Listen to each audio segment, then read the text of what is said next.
Shefeed football പിക്കിലേക്ക് ഏവർക്കും സ്വാഗതം. Indian super ലീഗിൽ കേരള ബ്ലാസ്റ്റേഴ്സിന് ഇനി അടുത്ത മത്സരം വരുന്നത് നവംബർ 7 ശനിയാഴ്ചയാണ്. ഇന്ത്യൻ സമയം രാത്രി 7:30 ബാംഗ്ലൂർ FC ആണ് അവരുടെ ഹോം ഗ്രൗണ്ടിൽ വെച്ച് ബ്ലാസ്റ്റേഴ്സിനെ നേരിടുന്നത്. പുതിയ സീസണിൽ 10 റൗണ്ട് മത്സരങ്ങൾ ബ്ലാസ്റ്റേഴ്സ് പൂർത്തിയാക്കിയപ്പോൾ 11 പോയിന്റുമായി 10ാം സ്ഥാനത്താണ് നിലവിൽ പോയിന്റ് ടേബിളിൽ. എന്തായാലും ബ്ലാസ്റ്റേഴ്സിനെ സംബന്ധിച്ചിടത്തോളം ഏറ്റവും നിർണായകമാവാൻ പോകുന്ന പോരാട്ടങ്ങളിൽ ഒന്നാണ്. അത് മാത്രമല്ല ഈ ISL ഇന്ത്യൻ സൂപ്പർ ലീഗിലെ ഏറ്റവും മികച്ച അല്ലെങ്കിൽ ഏറ്റവും ആവേശകരമാവാൻ പോകുന്ന ഡെർബി പോരാട്ടങ്ങളിൽ ഒന്നാണ് ബാംഗ്ലൂർ FC കേരള ബ്ലാസ്റ്റേഴ്സ്. കൊച്ചിയിൽ കേരള ബ്ലാസ്റ്റേഴ്സ് അതുപോലെ തന്നെ ബാംഗ്ലൂർ FC പോരാട്ടം 1-3 മത്സരത്തിന്റെ റിസൾട്ട്. മത്സരത്തിൽ 1-3 ഗോളുകൾക്ക് ബ്ലാസ്റ്റേഴ്സിനെ ബാംഗ്ലൂർ FC പരാജയപ്പെടുത്തിയിരുന്നു.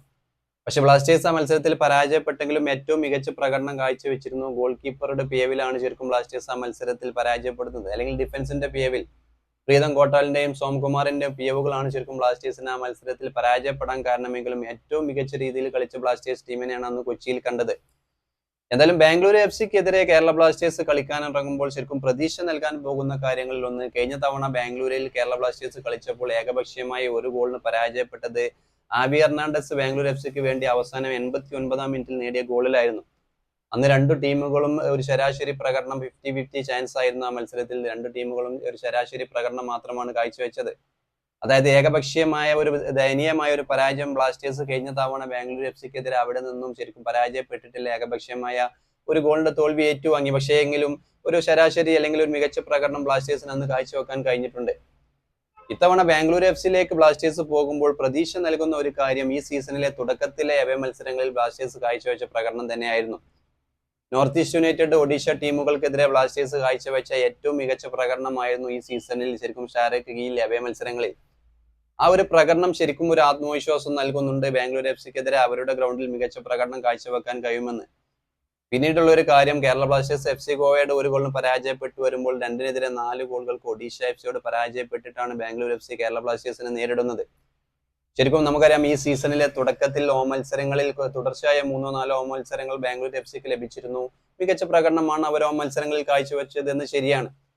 പക്ഷെ നിലവിൽ ബാംഗ്ലൂർ FC പരാജയപ്പെടാൻ തുടങ്ങിയിരിക്കുന്നു എന്ന് ചെന്നൈ ബ്ലാസ്റ്റേഴ്സിനെ സംബന്ധിച്ചിടത്തോളം ഈ ഒരു കാര്യം പ്രതീക്ഷ നൽകുന്നതാണ്. ഇനി ബ്ലാസ്റ്റേഴ്സ് ടീമിലെ അടുത്ത മത്സരത്തിലെ മാറ്റങ്ങളിൽ പ്രധാനമായും ഒന്ന്, രാഹുൽ KP ആദ്യ 11-ൽ ഉണ്ടാകാനുള്ള സാധ്യത വളരെ കുറവാണ്. കഴിഞ്ഞ മത്സരത്തിൽ FC ഗോവയ്ക്കെതിരെ ശരിക്കും ചെന്നൈക്കെതിരെ ഒരു മത്സരത്തിൽ ഗോൾ നേടിയിരുന്ന രാഹുലിനെ ശരിക്കും കഴിഞ്ഞ മത്സരത്തിൽ ഈ FC ഗോവയ്ക്കെതിരെയുള്ള മത്സരത്തിൽ ആദ്യ 11-ൽ കൊണ്ടുവരാൻ തീരുമാനിക്കുകയായിരുന്നു ശരിക്കും സ്റ്റാറെ. ശരിക്കും ഈ ആ മത്സരത്തിൽ കാര്യമായി മികച്ച പ്രകടനം ശരിക്കും രാഹുലിന് കാഴ്ചവെക്കാൻ കഴിഞ്ഞിട്ടില്ല. വരും മത്സരങ്ങളിൽ ബാംഗ്ലൂർ FCക്കെതിരെ രാഹുൽ ആദ്യ 11-ൽ ഉണ്ടാകാനുള്ള സാധ്യത കുറവാണ്. പിന്നീടുള്ള പ്രധാനമായും വരാനുള്ള ഒരു മാറ്റം, ശരിക്കും ഗോൾ കീപ്പർ നോറ ഫെർണാണ്ടസിന് അവസരം ലഭിക്കാനുള്ള സാധ്യത കൂടുതലാണ് എന്നുള്ള വാർത്തകൾ നിലവിൽ പുറത്തു വന്നുകൊണ്ടിരിക്കുന്നുണ്ട്. നമുക്കറിയാം സോംകുമാറും സച്ചിൻ സുരേഷും ദയനീയമായി പരാജയപ്പെട്ടുകൊണ്ടിരിക്കുകയാണ്. 2 ഗോൾ കീപ്പർമാരെയും മാറ്റി പരീക്ഷിച്ചിരുന്നു സ്റ്റാറെ. ഇനി ശരിക്കും ഐസോൾ FCയിൽ ഫസ്റ്റ് ചോയ്സ് ഗോൾ കീപ്പർ ആയിരുന്ന നോറ ഫെർണാണ്ടസിലേക്കാണ് ശരിക്കും സ്റ്റാറെ എത്തിയിരിക്കുന്നത്. ഈ ഒരു മത്സരത്തിൽ ബാംഗ്ലൂർ FCക്കെതിരെയുള്ള മത്സരത്തിൽ നോറയെ ആദ്യ 11-ൽ ഇറക്കാനുള്ള സാധ്യത കൂടുതലാണ് എന്നുള്ള വാർത്തകൾ പുറത്തു വരുന്നുണ്ട്. എന്തായാലും ഇന്ത്യൻ സൂപ്പർ ലീഗിലെ ഏറ്റവും ആവേശകരമാകുന്ന ഡെർബി പോരാട്ടങ്ങളിൽ ഒന്നാണ് ബാംഗ്ലൂർ FCയും കേരള ബ്ലാസ്റ്റേഴ്സും. ബാംഗ്ലൂർ FC ഡോം സ്റ്റേഡിയം ഒക്കെ മഞ്ഞ് പുതച്ചു നിൽക്കുന്ന കാഴ്ചയാണ് ശരിക്കും കഴിഞ്ഞ സീസണിലൊക്കെ കണ്ടത്. എന്തായാലും ബാംഗ്ലൂർ FCക്കെതിരെ സ്റ്റാരയ്ക്ക് കീഴിൽ ഒരു മികച്ച പ്രകടനം ബ്ലാസ്റ്റേഴ്സിന്റെ ഭാഗത്തു നിന്നുണ്ടാകുമെന്ന് തന്നെയാണ് ആരാധകരൊക്കെ പ്രതീക്ഷിക്കുന്നത്. കഴിഞ്ഞ മത്സരത്തിൽ നിറമങ്ങിയ നോവാ സദോയെ പോലുള്ള താരങ്ങൾ ഈ മത്സരത്തിൽ തകർത്ത് കളിക്കുമെന്ന് പ്രതീക്ഷിക്കുന്നുണ്ട്. എന്തായാലും ഇന്ത്യൻ സൂപ്പർ ലീഗിലെ ഏറ്റവും ആവേശകരമാവാൻ പോകുന്ന പോരാട്ടങ്ങളിൽ ഒന്നാണ് ബാംഗ്ലൂർ FC കേരള ബ്ലാസ്റ്റേഴ്സ് പോരാട്ടം. നവംബർ 7 ശനിയാഴ്ച ഇന്ത്യൻ സമയം രാത്രി 7:30 ബാംഗ്ലൂർ FC ഡോം ഗ്രൗണ്ടായ സീർ കണ്ടീരവ സ്റ്റേഡിയത്തിലാണ് മത്സരം നടക്കുന്നത്. എന്തായാലും നമുക്ക് കാത്തിരിക്കാം ഒരു ആവേശകരമായ ഒരു പോരാട്ടത്തിന് വേണ്ടി.